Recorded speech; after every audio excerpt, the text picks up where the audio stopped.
If you are HR, HRBP or L&D practitioner, let me ask you this. Is training a cost or investment?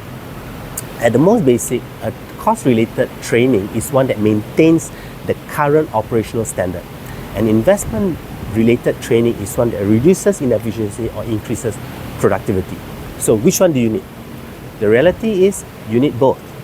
Hi, my name is Isaac, and join me in my upcoming workshop called Foundation for Workplace Learning, where I'll be bringing you through a learning journey of understanding learning in the proper context so it produces the result your management wants, as well as develop your people the way you intended them to be.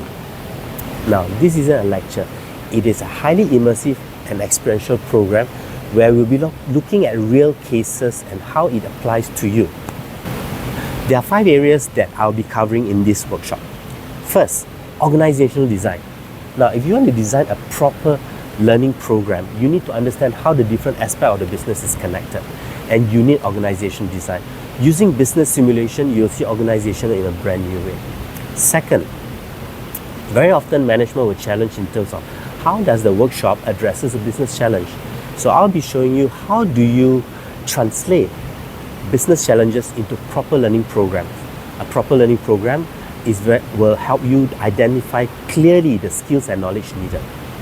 Third, you may have a good program, but will your employees sit in and listen all the way through?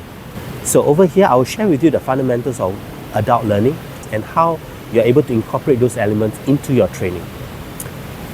4, we know change is the only constant.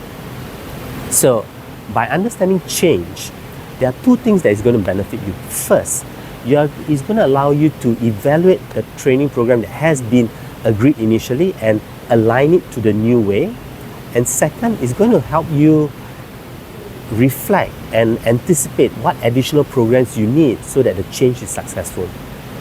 And the 5th point, which is how do you select the right learning vendor? Now, not all vendors are equally the same, and you don't need to get the best vendor for everything. If what I'm sharing aligns to what you want to learn, then click on the link below to download the marketing brochure, or you can DM me directly. I look forward to seeing you in my workshop.